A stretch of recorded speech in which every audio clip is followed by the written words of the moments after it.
अस्सलाम वालेकुम, welcome back नाजरीन। रजब भट्ट और ईमान के बारे में कुछ खास अपडेट्स आप लोगों को मैं दूंगा। वीडियो बड़ी अहम है, आपने आखिर तक लाजमी देखनी है। तो करते हैं वीडियो को स्टार्ट। उससे पहले रिक्वेस्ट है, अगर आप मेरे चैनल पे न्यू हैं तो चैनल को लाजमी सब्सक्राइब कर लें। तो नाजरीन पहले बात कर लेते हैं दानिश तैमूर की और ऐज़ा खान की। आजकल काफ़ी जो ना उनके बारे में न्यूज़ आ रही है कि दानिश तैमूर और ऐज़ा खान के दरमियान में जो ना डिवोर्स हो गई है। तो नाजरीन इसके पीछे क्या ये हकीकत है या फिर नहीं, सच है या नहीं?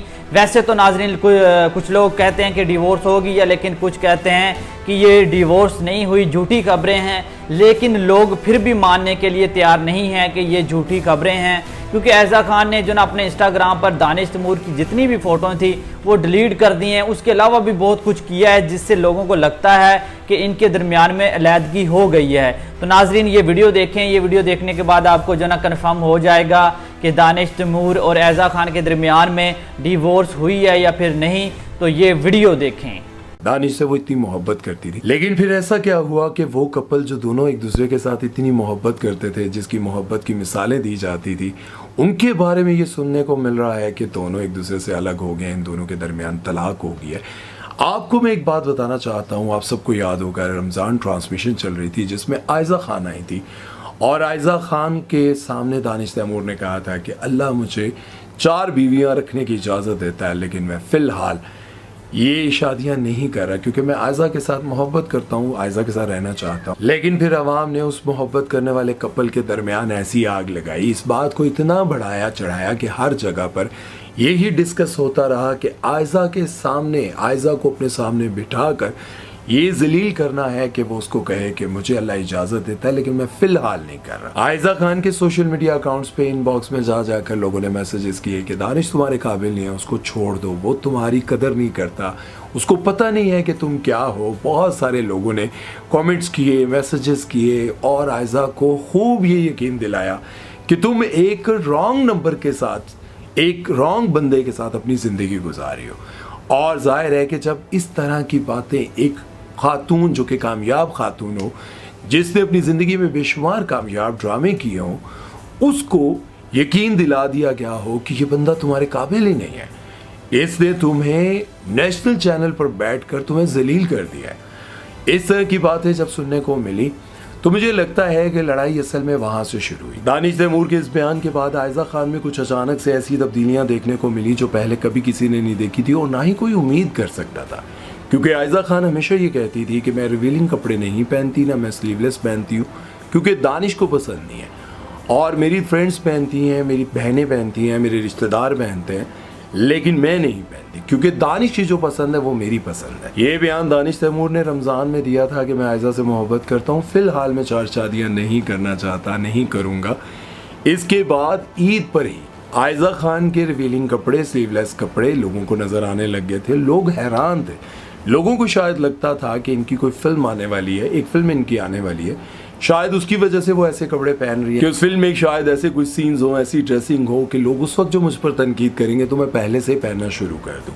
उसके बाद लोगों को लगा कि शायद अब ये मामला रुक जाएगा, लेकिन वो रुका नहीं, मुसलसल चलता रहा और आयज़ा खान ऐसे ही कपड़े पहनती रही और साथ में कुछ ऐसे बयानात भी देती रही जिसमें वो ये कहती रही कि मैं ऐसे लोगों को पसंद नहीं करती जो अपनी शख्सियत को बहुत ज़्यादा पसंद करते हो, जो अपने आप को समझते हो कि मैं दुनिया का सबसे हसीन हूँ, बेस्ट हूँ, मैं बहुत अच्छा एक्टर हूँ। उनका इशारा उस वक्त भी लोगों को लगता था कि शायद ये अपने शोहर की तरफ इशारा कर रही हैं, लेकिन फिर ये आहिस्ता आहिस्ता सब कुछ बढ़ता गया और लोगों को उस वक्त यकीन आने लगा जब आयज़ा खान ने अपनी शादी की सालगिरह नहीं मनाई, अपने हस्बैंड के बारे में कोई स्टेटस लगाना छोड़ दिया। फिर लोगों ने जब इस बात को गौर किया कि ये तो निकाह की भी सालगिरह मनाते थे, शादी की सालगिरह भी मनाते थे, एक दूसरे के साथ फोटोशूट्स भी लगाते थे, अब इन्होंने ये सब कुछ कम कर दिया। आखिर क्या वजह? अब लोगों को इसलिए भी यकीन आ रहा है कि दानिश तैमूर का एक बहुत बड़ा प्रोजेक्ट, जिसका एक लास्ट एपिसोड सिनेमा में चला था, तो तब दानिश तैमूर के साथ आयज़ा नज़र आई थी और हर जगह पे आयज़ा थी। लेकिन अभी लास्ट टाइम उनका जो ड्रामा इतना ज़्यादा हिट तो नहीं हुआ और ना ही उसने कोई रिकॉर्ड लगाए, लेकिन ज़ाहिर है दानिश तैमूर का ड्रामा था, व्यूज़ ज़्यादा थे, तो इस ड्रामे को भी सिनेमा में चलाया गया था, लेकिन आयज़ा वहाँ पे मौजूद नहीं थी। लोगों का यकीन और भी ज़्यादा पक्का होने लगा कि कुछ ना कुछ गड़बड़ ज़रूर है। अब जब ये बातें फैलने लगी और लोगों को यकीन आने लगा कि इन दोनों के दरमियान कुछ ना कुछ चल रहा है, तो मैं आपको यहाँ पर ये बताना चाहता हूँ कि आयजा खान ने ज़िंदगी में कभी भी किसी भी कंट्रोवर्सी का कोई जवाब नहीं दिया, लेकिन अब की बार आयजा खान ने जवाब दिया है। एक फ़ैन पेज है, उन्होंने पूछा क्या ये सच है कि आप दोनों के दरमियान सेपरेशन चल रही है, या दानिश तैमूर आपसे नाराज़ हैं, आप उनसे नाराज़ हैं, या फिर अलहदगी हो गई है, या फिर तलाक हो गई है, अल्लाह ना करे। तो आयजा खान ने इसका जवाब दिया कि ये सब फेक है, सब झूठ है, रोमर्स हैं और ये वो सब कुछ। ऐसा कुछ नहीं है, लेकिन अब भी लोगों को ऐसा ही लगता है कि वो छुपाने की कोशिश करें। तो आयजा खान को भी अपने स्टेटस सोच समझ के लगाने चाहिए। अभी लास्ट टाइम उन्होंने फिर रिवीलिंग कपड़े पहने और उसके बाद उन्होंने अपने आंखें बंद और कानों पे हाथ रखे कि जो मर्जी जो कोई कुछ भी कहे, मुझे किसी की कोई परवाह नहीं, क्योंकि मेरी अपनी ज़िंदगी है और मैं अपनी मर्ज़ी से जीऊँगी। उन्होंने ये जो एक इशारा दिया है, इस इशारे से भी खतरा लगता है। लोग मानने के लिए तैयार नहीं हैं कि इनके दरमियान में डिवोर्स नहीं हुई। लोगों को लगता है कि इनके दरमियान में जो ना डिवोर्स हो गई है। जो कुछ आयजा खान कर रही है, इंस्टाग्राम पर या स्टोरीज़ वगैरह लगा रही हैं, तो लोगों को इस बात पर ज़्यादा यकीन है कि इनके दरमियान में जो ना डिवोर्स हो गई है। बाकी भाई बहुत प्यारा कपल था ये, हर किसी को पसंद था, ये बड़ी प्यारी जोड़ी थी। अल्लाह ना करे इस तरह हो, लेकिन भाई जिस तरह की न्यूज़ सामने आ रही हैं, तो ये बेशक आयजा खान ने ये रिप्लाई भी दिया, लेकिन लोग कह रहे हैं कि बस वो इस चीज़ के ऊपर खामोश होना चाहती है, इसलिए उसने ये जवाब दिया कि ये फेक है, लेकिन हकीकत में इनके दरमियान में डिवोर्स हो गई है या फिर डिवोर्स हो रही है। लोग इस चीज़ के ऊपर ज़्यादा यकीन कर रहे हैं कि इनके दरमियान में कोई ना कोई मसला है। वैसे भी जब भी कोई इस तरह की कंट्रोवर्सी बनती है, किसी के बारे में ख़बर आती है, तो उसमें कुछ ना कुछ हकीकत होती है, कोई ना कोई वजह होती है, तो इसीलिए ये चीज़ें सामने आती हैं। बाकी देखते हैं भाई क्यों इंस्टाग्राम से आयजा खान ने जो ना दानिश तैमूर की फ़ोटोज़ डिलीट की, हटा दी, तो क्या वजह है, इसके पीछे क्या रीज़न है, आने वाले दिनों में पता चल जाएगा। वैसे तो यही कहा जा रहा है कि ये झूठी खबरें हैं, क्योंकि आयजा खान ने रिप्लाई दे के बता दिया कि ये फेक है सब कुछ। तो बाकी फिर भी लोग नहीं यकीन कर रहे, वो कह रहे हैं कि इनके दरमियान में कुछ ना कुछ है। तो बाकी मज़ीद पता चल जाएगा। तो बाकी बात कर लेते हैं नाजरीन रजब भट्ट और ईमान के बारे में। तो नाजरीन ज़राए से हमने पता किया है कि रेहान तारक ने भी जो ना ईमान को कहा है कि रजब भट्ट की तो ज़िद ये है कि ईमान खुद वापस आए, क्या हम आपको जो ना रजब भट्ट के घर लेकर चलते हैं, क्या आप जो ना हमारे साथ जाएंगी, सुलह करेंगी।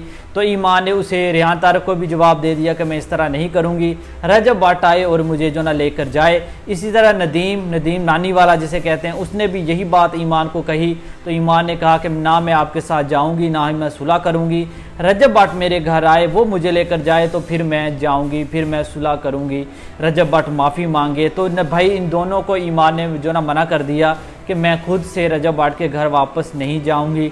अगर रजब भट्ट जो भी फ़ैसला करता है, जो भी मेरे खुदा को जो मंजूर है, अल्लाह पाक को मंजूर है, वो मेरे लिए बेहतर ही होगा, लेकिन मैं जो है ना रजब भट्ट के घर खुद से नहीं जाऊंगी, रजब भट्ट से माफ़ी नहीं मांगूंगी, ये चीज़ें नहीं करूंगी। अगर झुकना है तो रजब ही झुकेगा, वरना मैं अपने घर ठीक हूँ, रजब को जो अच्छा लगता है वो करे। ना मैं जो ना उसके आप लोगों के साथ जाऊंगी, ना मैं सुलह करूंगी।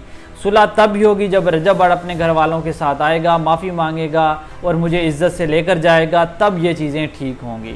तो ईमान भी भाई झुकने के लिए तैयार नहीं है। उस साइड से रजब भट्ट भी इस बार वो झुकने के लिए तैयार नहीं है। वो कहता है ईमान अगर वापस आए तो खुद आए, मैं लेने नहीं जाऊंगा, मैं कभी भी ईमान को लेने नहीं जाऊंगा। उसने भी अना का मसला बनाया हुआ है, ज़िद बनाई हुई है। और इस साइड पर जो है ना आपको पता है ईमान भी ये कहती है कि रजब भट्ट खुद लेने आए। बाकी भाई ईमान हो गई, ओन शेख हो गया, इसे ये संपत्ति इकट्ठी करने के लिए तो आ जाते हैं, जो ना बयान दे देते हैं, जाने के लिए तैयार है, ये वो फलां। तो अगर आपको इतना ही एहसास है तो आप जो ना, मैं ओन शेख को कहूँगा कि आप ईमान का हाथ पकड़ें और जो ना ईमान को छोड़ आएँ रजब भट्ट के घर। लेकिन इस तरह की कोई चीज़ें नहीं हैं, बस इस टॉपिक के ऊपर बात कर व्यूज़ लिए जाते हैं और संपत्ति इकट्ठी की जाती है और कुछ भी नहीं है। और दूसरी तरफ रजब भट्ट ने ये कहा है कि ईमान खुद गई थी, खुद वापस आ जाए। रजब भट्ट की वालदा ने भी कहा कि ईमान वापस आ जाए, माफ़ी मांगने की ज़रूरत नहीं है। बस वो तो भाई सुलह करना चाहते हैं, लेकिन वो ये चाहते हैं कि ईमान खुद वापस आए, लेकिन ईमान ये नहीं चाहती। ईमान चाहती है कि रजब भट्ट मुझे लेने आए। तो ये अना का मसला बना हुआ है। अना के मसले के ऊपर ही जो ना इनका मज़ीद मामला ख़राब होते जा रहे हैं, इसी वजह से जो ना इनकी सुलह नहीं हो रही। बाकी फिर भी देखते हैं भाई, 2 नोटिस तो जा चुके हैं ईमान को, तीसरा नोटिस क्या रजब भट्ट भेजता है या फिर नहीं, क्या होता है आने वाले टाइम में सब कुछ पता चल जाएगा। बाकी तो भाई यही अपडेट है कि रेहान तारिक ने भी दोबारा कोशिश की और नदीम ने भी दोबारा कोशिश की कि इनकी सुलह हो जाए, लेकिन कोई अच्छा रिस्पॉन्स नहीं मिला। तो बाकी नाज़रीन कोई अपडेट होगी तो मैं आप लोगों को लाजमी दूंगा। बाकी मज़ीद ऐसी वीडियोस देखने के लिए मेरे चैनल को लाजमी सब्सक्राइब कर लो। तो मिलते हैं नेक्स्ट वीडियो के साथ, तब तक के लिए अल्लाह हाफिज़।